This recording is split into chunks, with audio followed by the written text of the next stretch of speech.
Welcome to my channel.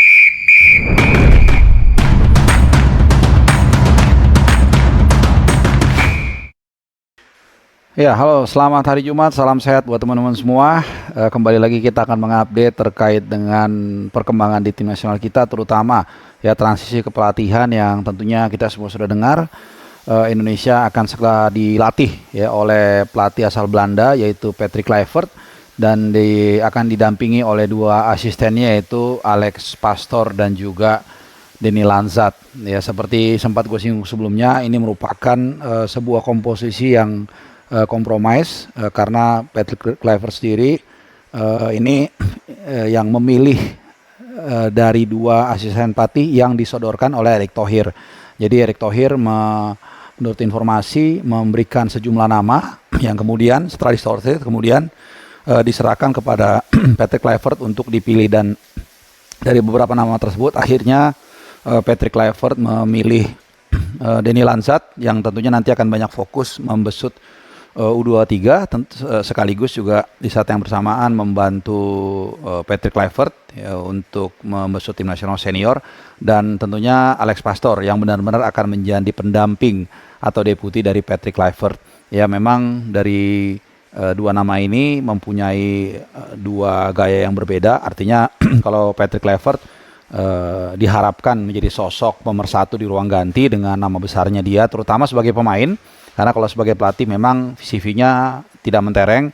Nah, sementara Alex Pastoor yang dikabarkan akan menjadi otak quote by quote dalam memberikan pengarahan dan juga analisa teknik kepada para pemain. Jadi diharapkan kerjasama dari tim ini bisa berjalan dengan baik. Meskipun tentunya komunikasi sudah jalin, menurut informasi dari orang dalam, Alex Pastoor dan Patrick Kluivert sudah WA-WA-an, sudah berkomunikasi dengan para pemain diaspora, para pemain timnas yang bermukim di Eropa, ya, baik yang di Belanda, yang di Belgia, main di Super League dan juga Jupiter League.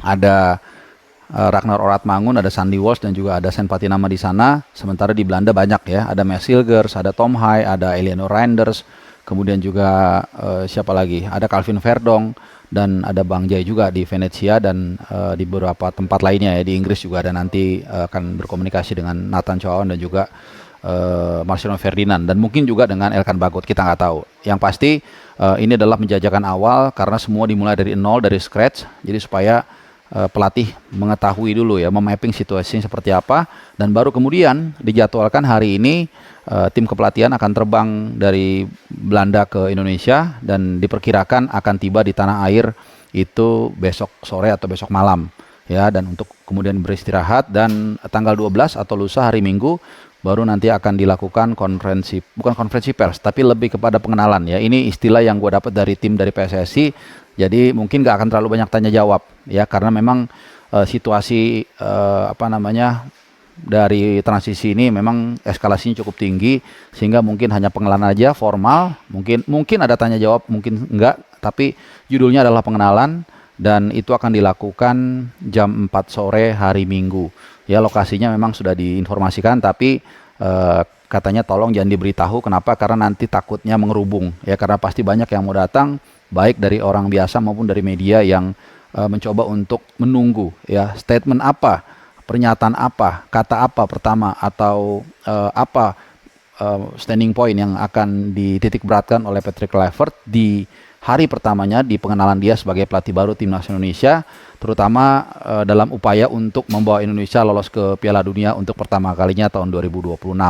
Nah, tentunya ini tugas yang tidak mudah karena saat ini Indonesia duduk di peringkat ketiga di grup C di kualifikasi Piala Dunia di round ketiga, dan tentunya diharapkan target atau strategi yang bisa diusung atau yang bisa diraih di kualifikasi di sisa 4 pertandingan ini minimal sama ya, minimal kita di posisi 3-4, yaitu lolos melalui round 4. Syukur-syukur kita bisa mencuri ke posisi kedua ya, karena kalau posisi pertama gua rasa kita sepakat ini rasa-rasanya hampir mustahil untuk bisa direngkuh ya, itu akan menjadi milik Jepang. Tinggal kita, pertanyaannya, apakah mampu ya lolos otomatis sebagai peringkat kedua di bawah Patrick Kluivert, atau mungkin paling tidak kita posisinya sama saat ini ada di area 3-4, yang mana itu adalah kita lolos melalui round 4 dulu. Nah, tentunya bukan hanya itu, persiapan juga sangat pendek, jadi hanya sekitar 2 bulan lebih sedikit mungkin. Dan dari informasi juga yang gue dapat, ini tidak ada TC karena memang tidak ada international break. Jadi nanti mungkin lebih kepada pengenalan satu sama lain. Ini menjadi tantangan, kenapa? Karena nanti tanggal kira-kira seminggu sebelum hari H menghadapi Australia, nanti kita akan menghadapi Australia di Sydney Football Stadium tanggal 20 Maret nanti. Itu para pemain itu masih banyak yang membela klub-klubnya. Bahkan Jai itu kalau nggak salah main di Venezia tanggal 15 atau 16. Kemudian Strike itu main tanggal 15. Tapi kalau Strike enak, mainnya di Perth. Ya, dia menghadapi Perth Glory, jadi dekat. Jadi belum lagi nanti penerbangan dari Eropa ke Australia itu bisa memakan sampai 25 jam ya, termasuk transit dan lain-lain. Dan setelah itu mereka beristirahat sebentar, baru mungkin pengenalan dengan sebagai satu tim 1-2 hari. Dan ini yang mungkin akan ditekankan kepada tactical. That's why banyak yang bertanya persiapan atau strategi apa yang akan diusung Sintayong. Ya, walaupun banyak yang berspekulasi nanti akan pakai 3 back, 4 back atau apa segala macam, gua rasa ada suatu kalimat yang mengatakan don't change your main gun in the middle of the war. Jadi di tengah pertempuran kita, ini kan di tengah pertempuran ya, kualifikasi Piala Dunia, pelatih baru itu biasanya hanya mengganti 1-2 yang memang diperlukan. Dalam hal ini Justin Hubner dan Ragnar Oratmangun yang memang dipastikan tidak bisa akan memperkuat Garuda. Ya, Hubner dan Ragnar sama-sama mengantongi kartu kuning, akumulasi kartu kuning di pertandingan saat kita mengalahkan Arab Saudi 2-0, sehingga nanti harus dipikirkan siapa penggantinya. Ya, apakah nanti akan menampilkan Max Hilgers di CB kanan dan Rido di CB kiri dan Bang Jai seperti biasa CB tengah, atau mungkin akan melihat bagaimana peluang Elkan Bagot untuk bisa kembali membela tim nasional Indonesia dan kemudian mengisi posisi sebagai CB kiri. Tapi ini juga beresiko. Kenapa? Karena Elkan Bagot sudah mungkin hampir setahun ya tidak membela tim nasional Indonesia. Kemudian di posisi Ragnar juga akan banyak pilihan di sana. Ini juga dengan asumsi Strike dimainkan, sehingga mungkin ada satu slot lagi untuk menggantikan Ragnar. Ada di sana Malik Rizaldi, mungkin ada Eleonor Randers yang posisinya mirip, ada Witan, ada Jakob Sayuri, dan bukan tidak mungkin oleh Romney nanti yang masuk. Belum lagi Jared Wild yang menyatakan akan siap bersedia untuk dinaturalisasi atau menjadi tim warga negara Indonesia, membela tim nasional Indonesia pasca ditunjuknya Patrick Kluivert sebagai pelatih tim nasional Indonesia. Jadi banyak sekali dinamika yang berkembang di dalam tim nasional Indonesia dalam 2 bulan ke depan ini dalam persiapan ke Sydney. Nah, tentunya kita akan tunggu ya seperti apa pernyataan dari Patrick Kluivert di konferensi pers pertamanya sebagai pelatih Indonesia. Yang pasti karena beliau adalah pelatih yang bisa 3-4 bahasa, bahkan dia bisa bahasa Belanda, dia bahasa Spanyol, bahasa Inggris, dan juga cukup lancar berbahasa Italia, maka kemungkinan besar dia akan langsung memimpin ya pengenalan tadi dengan bahasa Inggris ya, yang kita tahu bahasa Inggrisnya cukup bagus ya.